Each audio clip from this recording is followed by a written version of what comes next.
El Señor esté con vosotros. Lectura del Santo Evangelio según San Marcos.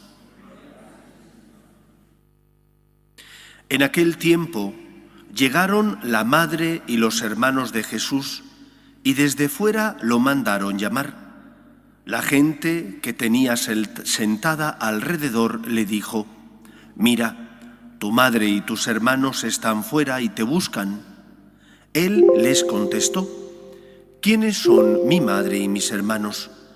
Y paseando la mirada por el corro, dijo: «Estos son mi madre y mis hermanos. El que cumple la voluntad de Dios, ese es mi hermano y mi hermana y mi madre». Palabra del Señor. Quisiera afrontar dos temas fundamentales que trata el Evangelio. El primero es sinceramente marginal, porque no es tan importante como puede parecer, mientras que el segundo es el tema nuclear del mismo. El primero es el tema de la maternidad de la Virgen María y de los hermanos del Señor. Surgió allá por la mitad del siglo pasado una tendencia que decía que las Escrituras omitían parte de la verdad sobre Jesús. Estos sostenían que Cristo no quiso fundar la Iglesia, sino que simplemente venía como un profeta más a predicar el mensaje del amor de Dios, y que fueron sus discípulos que cuando vieron que Cristo, muerto en la cruz y enterrado, había fracasado, fueron sus discípulos los que se inventaron esta fundación de la Iglesia y por lo tanto lo que conocemos hoy en día como la Iglesia Católica. Que Cristo no tenía esa intención, sino que fueron sus discípulos y sobre todo San Pablo los que crearon ese deseo de perpetuar una misión como la de evangelizar. Y que por eso, precisamente, pues van creando argumentos que sostuvieran este deseo de Cristo de fundar la Iglesia. El Evangelio que acabamos de escuchar nos habla de María, madre de Jesús, y de los hermanos del Señor.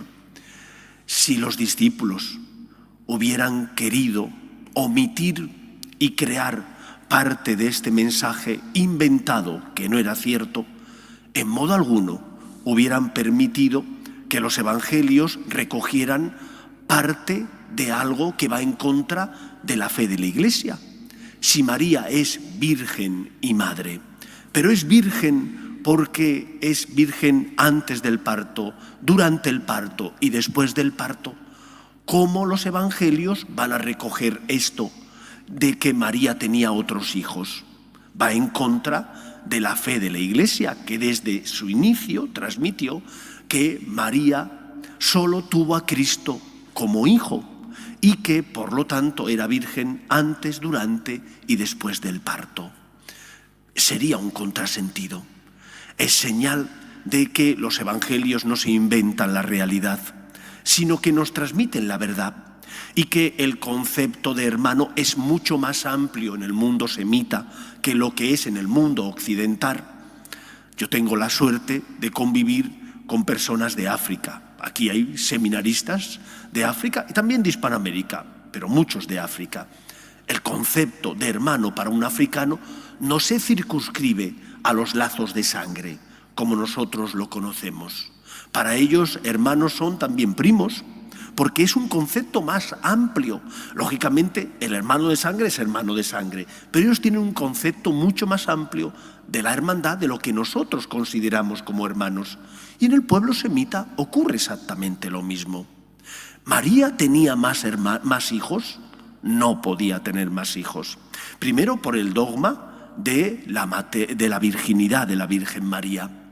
Pero además, ¿cómo se iba a quedar Juan al cargo de María si María hubiera tenido otros hijos? ¿Alguno de nosotros hubiera permitido eso? ¿Que otra persona se encargara del cuidado de sus padres? Pues no lo habríamos permitido. María se hubiera quedado con alguno de sus hijos de haberlos tenido, pero es que no los tuvo. María solo es madre de Cristo, es virgen antes, durante y después del parto, y por lo tanto Jesús es su único hijo. Los demás, tus hermanos, de los que habla el Evangelio, se referirían a primos cercanos que eran parte de la familia de Jesús. Este es el tema marginal. Pero ¿cuál es el tema nuclear y esencial del Evangelio? Mi madre y mis hermanos son los que oyen la palabra de Dios y la viven. Cristo viene como palabra del Padre a enseñarnos el camino que nos lleva a la salvación. Y por lo tanto, eso exige de nosotros confianza en la palabra de Dios. La luz vino a los suyos, pero los suyos la recibieron. ¿Seremos nosotros de esos que sabemos qué es lo que Dios quiere porque escuchamos su palabra, pero porque nos supone un esfuerzo y un sacrificio, porque exige negación a nuestra comodidad, lucha contra nuestras pasiones? En lugar de ser fieles a Dios, nos rebelamos contra la luz que vino a iluminarnos. El prólogo de San Juan es durísimo. La luz vino a los suyos, pero los suyos no la recibieron. Pero a cuantos la recibieron, les da poder para ser hijos de Dios si creen en su nombre. ¿Creemos nosotros en el Señor? Creer significa confiar, abandonarnos en Dios, dejarnos guiar por Él, por su palabra, que nos lleva a la vida, puesto que Cristo es camino, verdad y vida. Que digamos aquello que Pedro le dijo al Señor cuando los discípulos, en su mayoría, abandonaron a Cristo. Y el Señor les preguntó a Pedro y a sus compañeros, a los íntimos: ¿también vosotros queréis marcharos? Y Pedro respondió: Señor, ¿a dónde vamos a acudir? Solo tú tienes palabras de vida eterna. Confiemos en el Señor y hagamos carne el Evangelio, es decir, vivámoslo, sintiendo que es la luz de Cristo, la palabra de Dios, que ilumina mi vida y guía por tanto mis pasos.